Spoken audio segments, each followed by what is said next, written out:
All right, so I finally got a more thorough breakdown of the new scenes at the end of the Jujutsu Kaisen Hidden Inventory movie. So, if you're not familiar, this premiered yesterday in Japan, and they teased that there was something new at the ending. And people in Japan that saw the movie kept talking about how they left the theater crying and it was so emotional and all that jazz. So, I finally managed to find a quick translation of what these new scenes were. So, if I'm understanding this correctly, essentially at the end of the movie, perhaps even in tandem with the final credits, there is basically this photo montage or slideshow of a bunch of new stuff featuring the cast of Hidden Inventory. So, Gojo, Geto, Nanami, Haibara, Shoko, etc., all as students. And it's very similar to the ending of Jujutsu Kaisen Season 2 with Yuji, Megami, and Nobara, where they're kind of just like walking around the city taking photos. It's like that vibe. We're basically seeing the photos of their summer. And apparently there's like 50 to 60 of these photos showing like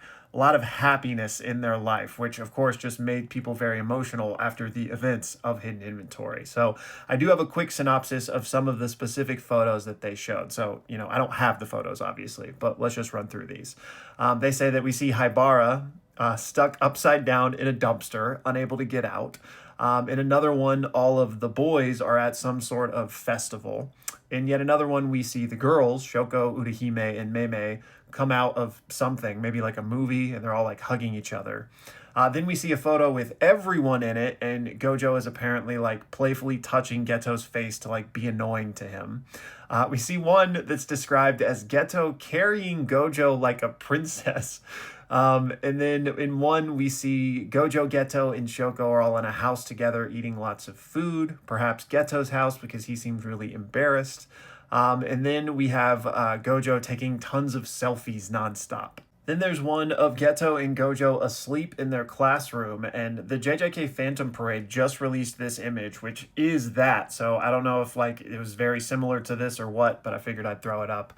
Also, there's apparently one of Gojo, Geto, Shoko, Nanami, and Haibara all wearing soccer jerseys. There's one just of Nanami smiling in a photo, so that's a rarity. And then we have one of Shoko and Gojo in a hotel room wearing strange t-shirts, whatever that means. And then the last thing is apparently a bunch of photos of Geto alone. And as this person describes it, it's someone took it secretly. And we now know who it was. So I have no idea what that's implying. Like, could it be Kenjaku, like, spying on Geto, interested in cursed spirit manipulation? Or is there some other context I'm missing, perhaps, from the movie? For anybody that happened to see it, y'all let me know. But so yeah, I think it was for the most part just a kind of glimpse at their life when they were more happy as students before everything just went to hell. And I can totally see that pulling at the heartstrings after the gut punch that is Hidden Inventory. And I think a lot of people would have just loved to see more slice of life in JJK in general, so it seems as if Mappa was kind of giving us a taste of that. But yeah, just wanted to update you guys on what I was able to find out because I know a lot of y'all were curious just like me. And for anyone wondering when this is going to premiere in the US, it'll be mid-July, and I think it's the 16th, but you'll have to check kind of your local theaters to see if they're playing it.